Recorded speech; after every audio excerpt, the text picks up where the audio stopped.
Nasaksihan ng karamihan ang una at ikalawang taon ng matagumpay na pagtatanghal sa Naga City taong 2004. Kasunod ang sa Dumaguete City noong 2007.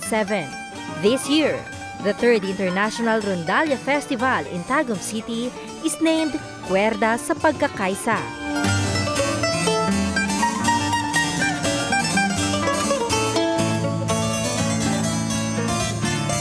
Ang tagumpay ng isang napakalaking proyektong tulad nito ay ang pinagsama-samang talino, lakas at mabuting layunin. Sila ang mga taong nasa likod ng bawat tagumpay. Ang lahat ng mga komite ay talagang from the visual arts, music committee, to the literary arts, lahat sila ay talagang talagang nagpursige na maging matagumpay. We're still in the middle of it all. But the way I see it, talagang we are achieving, a lot of progress. In the end, ang gusto natin ng karamihan ng mga artists at saka cultural workers ay maging destination itong Philippine International Arts Festival dahil every February naman natin sineselebrate ito eh. So, ang parang gusto natin na dumating yung panahon na ang mga artists, miski yung mga viewing public from the ASEAN, from Asia, and the neighboring countries, Southeast Asia, ay pumunta dito. More than 200 people involved, hindi lang yung mga stagehands, kundi yung mga liaison officers, yung mga iba't ibang mga drivers, kung sino-sino yan. We have been preparing for this for more than a year. At sa dami ng components din, by the way, there are 8 components in this festival. Hindi lang yung performances, kundi meron ding exhibit, merong conference, merong master classes, merong mga special events, merong outreach performances.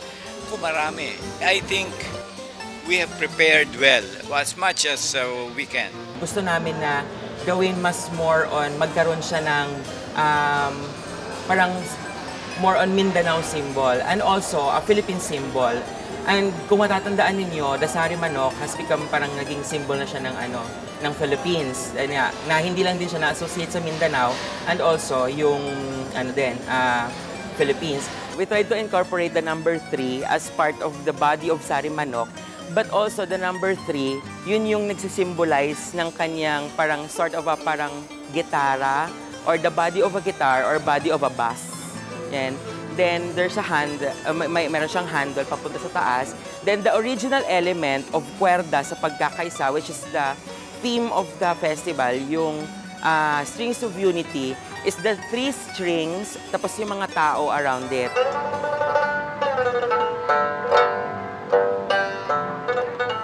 Ako yung music director ng festival mula pa nung first Rondalia Festival. Ang ginagawa ko ay unang-una kasama ko sa mga pumili sa mga participants niya. Pangalawa, tinitingnan ko yung quality ng mga Rondalia.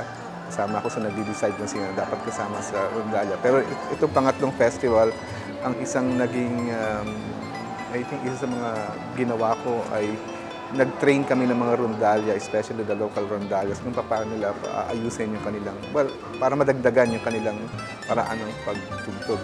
Lagi mo sinasabi yung pagkatapos ng tatlong festival, siguro dapat wala na tayong karapatang tumugtog ng hindi kagandahan. Collective effort. At siguro yun ngang talagang determination.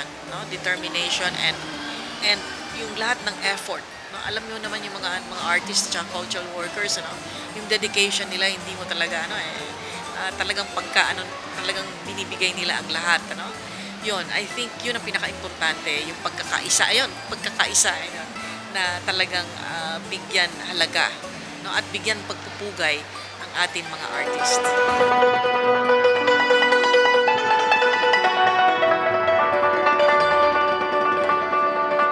Isa participation. We are on the 10th year now, yung musikahan sa Tagum. And meron na mga taga Manila nag-join, Luzon and Visayas. When we started it, local lang. And then hanggang lumaki-lumaki. the City Tourism Council of Tagum City is all set for the hosting of this enormous event because we were able to organize and mobilize peoples and institutions that comprise the hundreds of capable volunteers who delivered their tasks very well and who had helped facilitate the conduct of this international festival.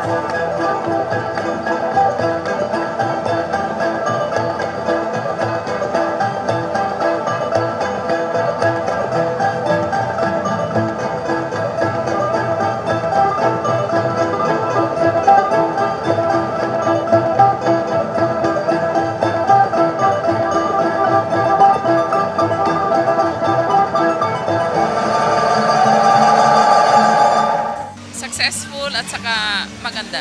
Maganda talaga yung palabas ngayong gabi. So, very expert lahat yung mga nag-present doon. So, nakita natin yung mga iba't ibang countries well represented. So, sana next year, mas bongga pa. It was a very beautiful festival. The music was very good. A lot of people from all over. It was very nice, very nicely presented. I can say that this festival so far is the best because we've been hosting this for the last 10 years and I feel it's the best because it's an international one. It's really fantastic. They played and then all the musical instrument, it's the blending is really nice and I like it. Well, it was fantastic. The hospitality was just wonderful. The food was great. The people were warm, organized very well. No complaints. We had a wonderful time, lifetime experience. Everything so far has been great. I really like this event. It's like I meet a lot of friends and it's like really, I love this thing. I love this place and everything is perfect. I'm very pleased that I can come to Philippines to experience the exotic culture and to learn from the local players. And very, very happy. The food and the people are great and love Tagum. It's a development of many, many years. And I think today you've got your Mansaka and Manobo tribal music and it has been incorporated into Rondalia music very well. Perfect. Excellent arrangements. Fantastic performances. We are very eager to introduce Iranian traditional music and we focus on tambour music. Thank you and Bagalaman Salamat po. That is a very, very, very nice experience for our group and thank you. Walang bakas na pagod at hirap dahil sa musika, damang-dama ang tamis ng tagumpay. Isang natatanging pagbati para sa lahat ng naging kabahagi sa pagtatanghal. Sa ikatlong pagkakataon, naipamalas ng bawat bansang kalahok ang kanilang husay at talento sa larangan ng pagtugtog ng rondalya. Naibahagi nila ang kanilang paniniwalang may kapayapaan sa musika. At higit sa lahat, muling napatunayan ng ating mga kababayan sa buong mundo na ang susi ng tagumpay ay nasa pagkakaisa at pagtutulungan ng bawat Filipino.